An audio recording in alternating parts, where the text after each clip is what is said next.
It's very easy to feel like the presence of queerness and the sort of power of queerness has grown in the last decade or so. And I absolutely do think it's true that, acceptance and quote-unquote tolerance has definitely grown in that time. But I also think it's very easy for venues, brands, companies, literally everyone to slap a rainbow sticker on something and imagine that that's what queering a space really means. Public spaces are not neutral. Public spaces are dominated by certain dominant groups within society. They are shaped by the male gaze and they are designed for use by particular groups. Particularly heteropatriarchy. It's also embodied by architecture, by sculptures, and a lot of sculptures that you can find in public space are representing this white heteronormativity. Queering public space is making a space that feels like it's equitable and safe to be in. And the queerness, I suppose, comes within elevating marginalised voices and listening to voices that aren't the majority in the population, and creating a public space that makes them feel comfortable to be in as well. Queering public space to me means an ongoing commitment to challenging the norms that govern our everyday life.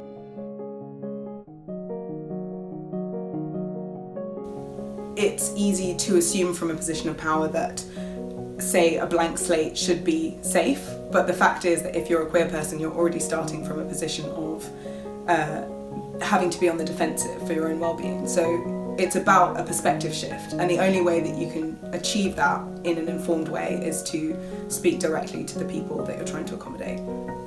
If you're trying to queer a space, realistically, you need to build into your policy and your decision making at every stage. How can we actively encourage, make safe, listen to queer people? We came up with a list of design characteristics which can either make a space less inclusive or more inclusive and safe. The ambience of the space, which includes the massing of the buildings around it, the roof line that you see around it, whether the space is enclosed or not, whether you've got a monoculture, if you like, of designs around the space, or whether it has a diversity expressed on the streetscape, or features such as water features by greenery. Curvilinear spaces, whether it's of the roofline or of the edges of the space, tend to soften those design features, tend to make them more inclusive, more welcoming, and therefore easier to feel safe in. You have examples like the plaque to Mark Ashton, who was an important LGBTQ activist in the 1980s, campaigning against the appalling homophobia during the AIDS epidemic. He is one of the few gay figures to have been officially recognised by the gatekeeper of what is the national heritage called Historic England. But there are other ways in which you can intervene. So outside Catterall Duncan, there is a plaque put up by Queer Heritage commemorating the atrocity of the nail bomb attack committed there in Soho in 1999. The Rainbow Plaques project was initially developed in 2015 jointly by me and the brilliant Heritage Studies academic Helen Graham at the University of Leeds. And it's carried on going since. We started the project in York, but it's been run by me and others in a number of cities now, and the materials to do it are freely available for anyone to run it in their own way. So at Rainbow Plaques workshops, we invite queer people to come and make cardboard plaques commemorating queer history in their city. Importantly, This queer history can be personal history, or it can be history that they feel have wider significance. So at our first ever Rainbow Plaques workshop in 2015, we had a plaque marking the founder of the theatre company Gay Sweatshop, but we also had a plaque marking the place where someone came out to their mum. One fantastic thing that we found with running Rainbow Plaques workshops is that many of the histories that people use plaques to commemorate draw on ephemeral queer community knowledge. So they mark buildings which have layers of historical significance that are completely invisible outside the queer community. And I think what this shows us is that the queerness of public spaces is often subjective, often individual, often contingent on lots of different contextual factors. The plaques are deliberately temporary and ephemeral. And that's both for the pragmatic reason of not having permission to put them up, but also because of the way that ephemerality allows people to take risks. It allows people to play around with speculation, with commemorating what a building means to them, as opposed to what's happened in the past, and with really challenging our idea of what counts as history that's significant enough to commemorate. And those ideas, of course, were themselves forged by a society that marginalises queer people. One of our aims with the Rainbow Plaques project was to make the queer history of public spaces visible. And we wanted to use the visibility that the Rainbow Plaques provide to explore the affective, the emotional impact of this practice of queering a space. So whether commemoration can make a space feel more queer inclusive. And the reactions we've had suggest that it does, that commemoration does make a space feel more queer inclusive. Queering public space, for me as a lighting designer and built environment practitioner, means creating a space that feels inclusive. What I'm really interested in is the placemaking part of it. So what gives it a sense of place? What are the qualities within the built environment and the design of the space that is facilitating these safe and comfortable interactions between people who might not normally be accepted within society?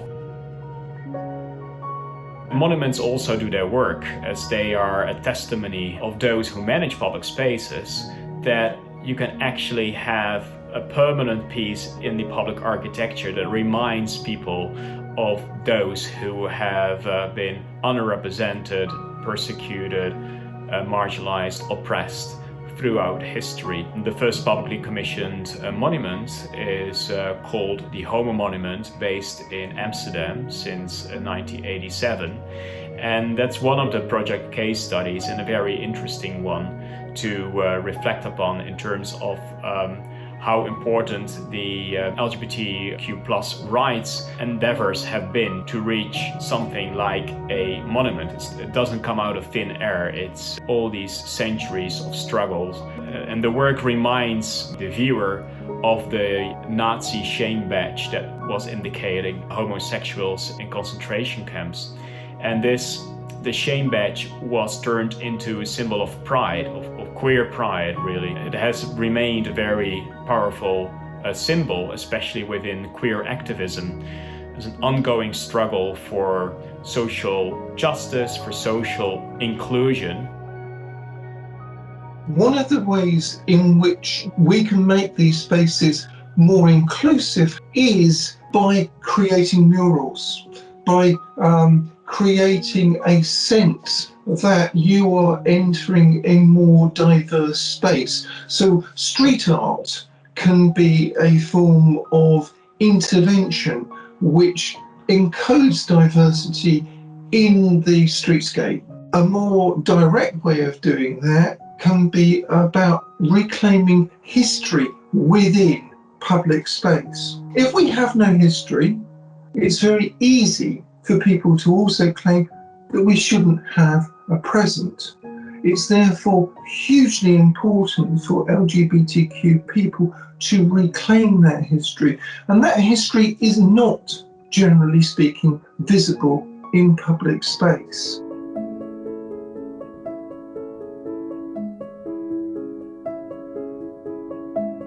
People die from being excluded from spaces. You only have to look at a project like LGBTQ Outside, who work against youth like queer homelessness. They do fantastic work addressing the fact that I think a quarter of young homeless people are LGBTQ, which is drastically different to in the sort of general homed population. And it's vital work.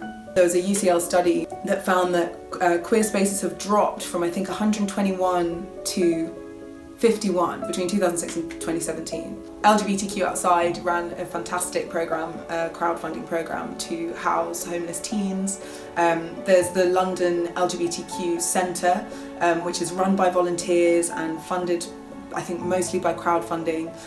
So these queer communities are supporting themselves, but they also desperately need the involvement of, bigger funds, governments, councils, to help back them and help put them in permanent homes where they're not constantly on the fringes and constantly unstable, and help them just create that ongoing solid support for queer people.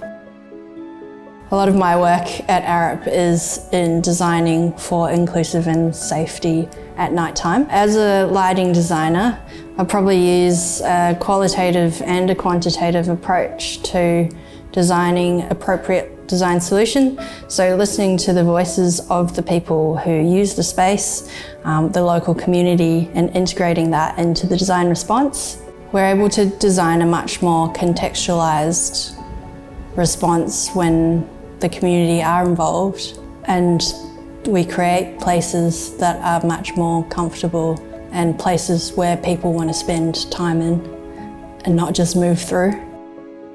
When I was out doing the site visit, what I noticed was there were congregations of areas where queer people would be. The environment there was so markedly different from the rest of the street, and it was so clear that the local communities had used little things like neon lights or specific colours and little catenary lights that made the space feel really friendly, really relaxed, and that kind of really brought out this quality of a sense of place and safety and comfort that I think the physical environment is able to do. People have different genders, people have all variety of races, like this is the reality that we live in. So for me, what you really need to ask yourself is, if you're not seeing that reflected in a space that you're in, what forces are at work that are ensuring that? And you need to start from there, because every space should be queer and queer friendly. Queer people exist and they have the right to exist safely, and the only way that you can ensure that is to build it very deliberately into the foundations of every physical space, every conceptual space, every online space that you make. And the same goes for lots of other intersections in terms of race, class, gender identity, etc. It's vital.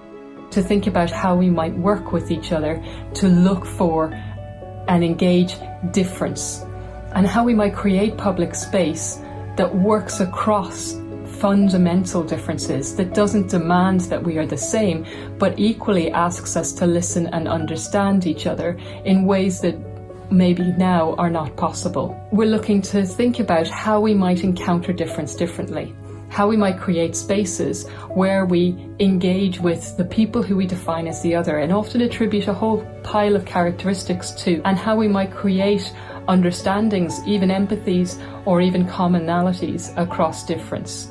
And we might challenge one of the fundamental issues of contemporary society, that is social polarisation. Those of us who are diverse, which doesn't just mean LGBTQ people, it means women, it means people of colour, it means disabled people, because very often the people who are the most victimised when it comes to hate crime are disabled people. So it means utilising all of these marginalised groups in public space.